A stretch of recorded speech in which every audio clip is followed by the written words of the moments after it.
Welcome to this Windows and computer channel, and today we're going to talk about different aspects of having a computer fix, tech guys, and the reality of some of the things that can happen to you on a computer.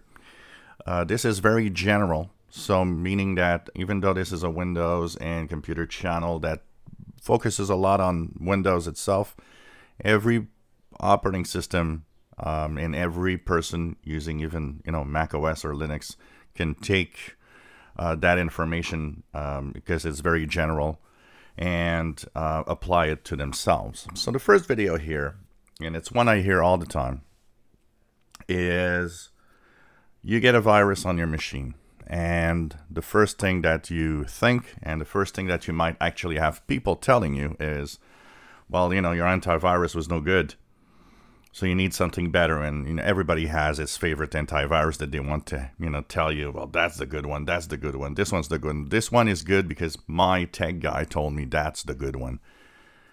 This is baloney, completely false. This does not have anything to do with that. You have a virus on your machine, you have transgressed a rule, you have simply done something that should not be done. Now, you're going to say, yeah, but that's why I got a good antivirus, because it will prevent that. Well, fact is, over all the years of tech guys, duties that I did, no antivirus protected anyone when they did something bad. None. They all get infected. They all have their antivirus corrupted, and it seemed to work, but it doesn't. Once again, I'll say it a million times, you need the basic security that Windows gives. Windows security is enough, and it is not true that any other antivirus is going to protect you. It doesn't work like that. The protection comes in another way, and 99.9% of all the protection you'll have on a PC, whether it's whatever operating system you're using, is on the way you're going to use it. So you got a virus. What did you do? Go back to the steps. When did it happen? What did you do that day or in the days before? So, first things, do you update your system? Do you make sure that you go to Windows Update and check to have the latest security updates installed? Well, that's the first step. There's still a lot of people that say, well, some people tell me, or my tech guy told me that, Windows updates are not important. Yeah, because he wants to make more money off of you. That's why he told you that. Windows updates are super important for the security part. I'll agree that for the bug fixes that are optional, if your computer doesn't have any problems, you can stay away from those. But the security ones, do not stay away from those. We've learned yesterday that one of the major flaws affecting a wormable HTTP protocol in Windows was one of the things that was fixed, and that's apparently super easy for anybody to actually, with a malformed packet, to infect a Windows machine. And that an antivirus won't protect you from that, because that's going to go through, there's going to be a flaw, they're going to install their package, and you're screwed. Packages do many things. One of them is check antivirus to make sure to deactivate it as fast as possible.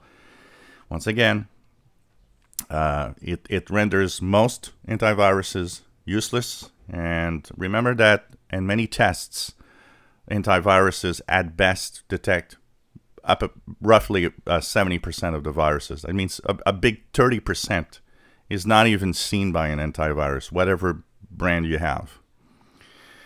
That said, also on antivirus, if you have one and you like it, that's fine. I'm not saying to uninstall what you have, but I'm saying that you don't need to have anything else than Windows security.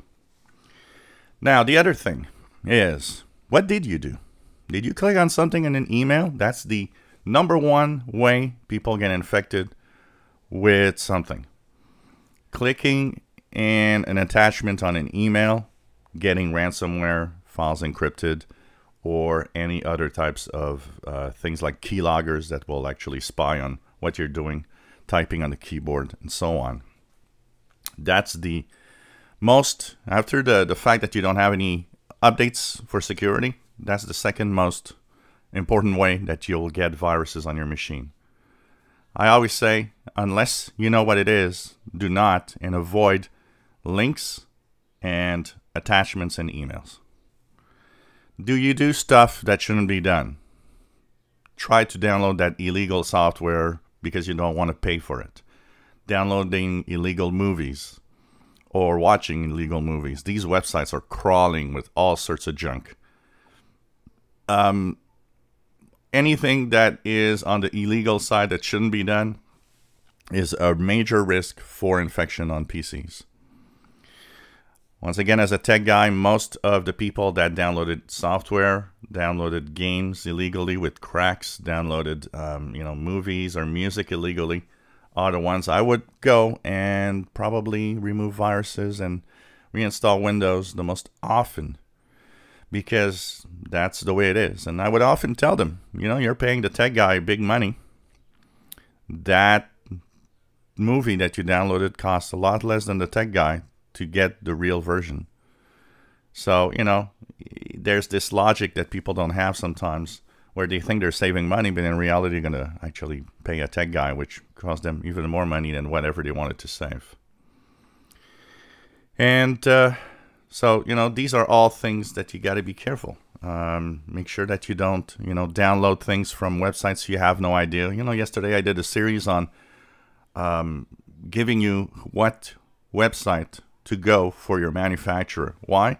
Because I know there's tons of people that go Google drivers for HP and then end up in some weird, website, or some website with some kind of driver updater software that is crap and stuff like that. It happens a lot. So knowing where to go to get stuff is very, very important rather than searching for it. So these are rules. You got viruses, you did something. And as a tech guy, I can tell you that almost every time that person knew that they did something wrong. Almost every single time. And whatever antivirus they had, it didn't protect them. So that also tells you that you better be careful with your PC, because that's how you're staying safe with your computer. If you enjoy my videos, please subscribe, give us thumbs up. Thank you for watching.